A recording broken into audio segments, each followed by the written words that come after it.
Alrighty, hello everyone. I'm just gonna make a quick video real quick on kind of how to grow your net worth. So I'm 22 years old. I've been saving seriously for the last 6 months, and I've gained about $25,000 ish. So I'm kind of making this video for people that are just starting off and want to just some advice on kind of how to start. So I've always had a like issue keeping money and growing money. So 25,000 is the most I've ever had before. And it's not something small either. Like 25,000 is a lot. So if you don't know what your net worth is, all you got to do is currently take whatever you have, so any assets, like it's kind of like your car. I don't know, it could be anything. Jewelry, fucking your house, if you have a house. Most people won't have a house in their early 20s, but whatever assets you have minus your liability. So credit card debt, any type of debt, school debt, school loan. I guess that twice, but a car loan, mortgage. But depending on what position you have and what your education is in, um, just get a job. If you're waiting for a certain job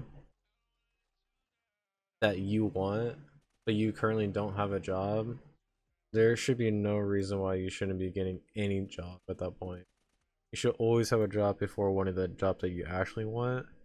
Like kind of what I mean by that is like don't sit around and just wait for the job you want.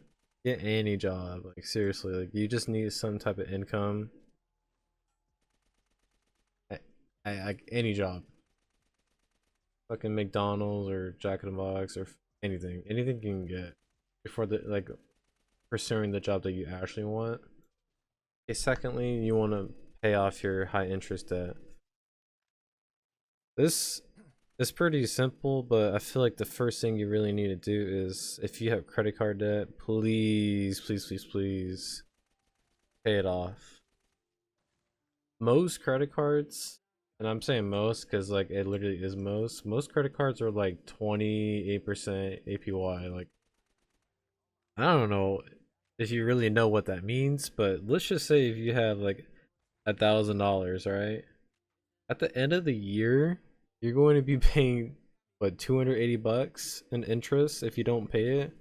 I mean, I'm assuming you're going to be paying the minimum uh like, minimum payment, but it won't really go down because you're really just getting it back because of the interest. So, you need to be doing triple payments. So, whatever the minimum payment is, please times it by 3 if you want to like chop it down. Or if you can, just put as much money as you can. With anything above 10% is what you should be like focusing on. But if it's school loans, I think most school loans are pretty low on percentage. Like some people will come out of college with like what, I don't know what the average is. It's probably around, you're going to uni, probably like 30,000 ish, maybe probably way more than that. But I'm just assuming the low end because I really don't know the stats on top of my head. But if it's like at a 4 or 5%, I wouldn't really rush too much on it because you probably outbeat the interest uh by like investing into other things. But I still would maybe like put a little bit more than the minimum payment for the school loans and stuff, even if it's pretty low. Or even car loan. Even if it's a car loan and you have like a really really low like APY on it, I would probably just keep paying that certain amount. All right, the third one is having a 401k or Roth or both. I would definitely do both in this instance. But if you have a job, which I told you by the first one, if you have a job and your job has like a 401k that you can get a match for. So most, I think, typical matches for companies are like 4.5%. Mine's, I believe, 4.5%. Be wrong, but I max it out where I get the max employer match. I'm not sure the exact number, but I know I get it. And then your Roth IRA, that should be your next goal of getting it. No, for what to put in it, I would just stick to the ETFs. Obviously, this is not financial advice, but like it's very simple. Like just get an S&P. I have the which is like the one of the ones that are like it's pretty low expense ratios. Now, this is what I would do if you want to have a more of a risky portfolio.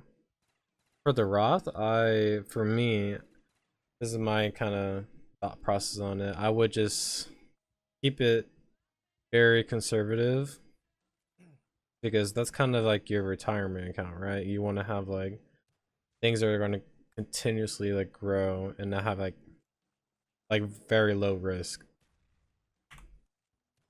All right. Fourth, uh living with your parents. If you can, please. I mean, it's so like this should be top one. Live with your parents if it's if the option available and if it's free. If for some reason, right, you can't, well, let me just give to the benefits. The benefits, it's, I mean, the average rent, especially in California, that's where I live, it's like what, $1,800 to $2,000 for maybe like a decent like 1 bedroom apartment or possibly 2 bedroom apartment for that much. That's for renting. That's like the average from my area in California. Now, if you are doing that right, that could be like if you're living on your own, that could literally be a half your paycheck or more than half your paycheck. So if you have the option to live with your parents because you're saving literally half your paycheck just, but obviously like if you can't for some reason live with your parents, right? Because maybe it might be, or when I say parents, I mean also family members too. Not everyone has parents, but there's always someone that you can rely on to like have free rent. If you can't, okay. But if there's a reason why you can't move with your parents, maybe they just don't want you there, or maybe it's too toxic. Um, it might be better just to go somewhere else, like live with a roommate, or like living with a roommate would be good too. But you don't want to be in a situation where you're in a like toxic household and puts a lot of like emotional distress on you because that can really mess up with with your thinking and your habits. And then fifth is start now and like not later. So a lot of people, from what I've seen online and stuff, a lot of people wait until they should invest. They wait until they have like a certain amount of money saved up, like in like a checkings account or something. Like, once I get to like $15,000 or $10,000, I'll start investing. Or they wait until they have a way better income. Like if they have a job right now that's only making like $50,000, maybe they're waiting until they have like $75,000 to actually start. I don't. You shouldn't wait because you're missing a lot of potential. Because let's just say this: if you are starting at 25 years old, right, and you're making $50,000, and you don't make $100,000 until maybe you're 30, you're missing like 5 years of like potential growth during that time, and that you will see that later on in your life if you don't invest. So I would just start now. All right, number six is tracking every dollar. Track every dollar that you spent. Track every single dollar. When I mean like, so whatever is coming into your account from your job or coming from anywhere, make sure you know where exactly that's going. Um, I'll just give you a statistic on just a one thing. This is just subscriptions alone. But this is mainly for streaming services like Netflix, like Disney Plus, like HBO, that kind of stuff. But the average American spends about like $100, right? I think I saw it. I'm gonna pull it up right now, but like it's like $100 basically. If you can spend $100 or save $100 more per month. Now there's other things like online shopping too. I think I saw another statistic. I'll pull it up right now, but like it's basically like Amazon like shopping. I think if you have like an Amazon Prime subscription, you're like more likely to spend more because you have that free delivery. I'll put the statistic. I think it's like more than double. But yeah, that's just important things to know. Okay. Number 7 is getting a brand new car or financing a expensive car. You don't really need an expensive car. Get like I wouldn't say like get a beater, but get a relatively like cheaper car. I'll just pull up more statistics. These are like scary ass statistics, but the average car payment nowadays for new cars, this is new cars, okay, is 750. Like that is so retarded how it's that expensive nowadays. Like $750, like it's stupid. And most used cars are like $500 or something too. So if you can get a car that's like way less than $500, you're kind of already saving a lot more than most people, right? So, and just put things in perspective, the average salary is around 65,000. So you're spending for a new car, right? Now put in perspective, like if you're spending 750 on a car per month, that car is probably worth like I don't know, more than 35,000, 40,000 if you're spending that much at that point. So you're spending more than half your salary on a car. That's really not okay. There should be no reason why your car should be more than like 20% of your salary, to be honest. I think that's a good like benchmark. I don't know if there's any like good statistics to look at, but get a good car for $10,000. Like, and most people don't have $10,000 just laying around for a car. So if you have to finance something, I would try to get a decent down payment for a used car. And then 8th, this is very important, is don't date the wrong person. This is for female and male. I don't know if I have any female like viewers. I think most of my subscribers that I have right now are like they're pretty much all male, I think. I don't really have that many subscribers, but I know most of you guys are males. But don't get with a partner that is gonna be draining your wallet. Being with someone that's like toxic and mentally fatigue you and you know keep you from growing. And if you need to spend money for that person to make them happy, I don't think it's wise to be with that person.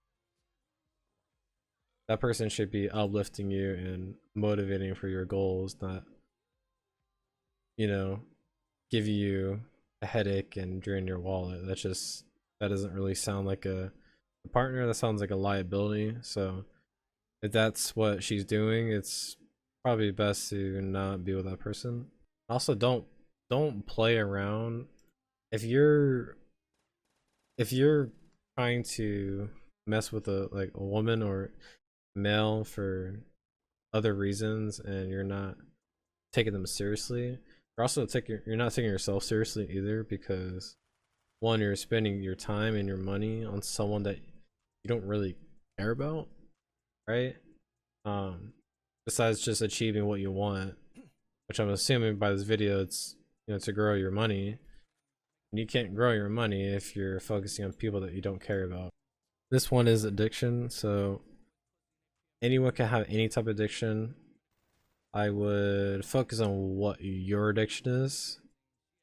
I think I know phone addiction's crazy right now.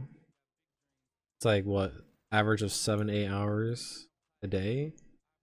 I know people that have food addiction. Uh, another one is gambling addiction. So I unfortunately, for a very long time, and I'll go into this in another video, but I actually have a gambling addiction. I won't go too in depth about it, but I've been gambling for like most of my teen years, and then I recently only stopped about last year. Um, but that was keeping me from, growing my money and having a what is it? What do you call it? Like a map to like my life. Like I honestly didn't know I can really save this much money. It kind of stopped me from living the life I want. So like just going anywhere, like money. I know people say a lot that money doesn't bring happiness, but you don't have money, you can't do shit in this world, especially like anywhere in California, like in the US. Like you have to have money. And you have to have something in your name. But yeah, gambling addiction really cooked my life for a good amount. But this is why it's very important to know what your addiction is, because everyone has one. So I don't care what it is, everyone has something that they're addicted to. Now, there could be good addictions and bad addictions, but find an addiction that is bad, like any bad addiction that you have, and just fix it.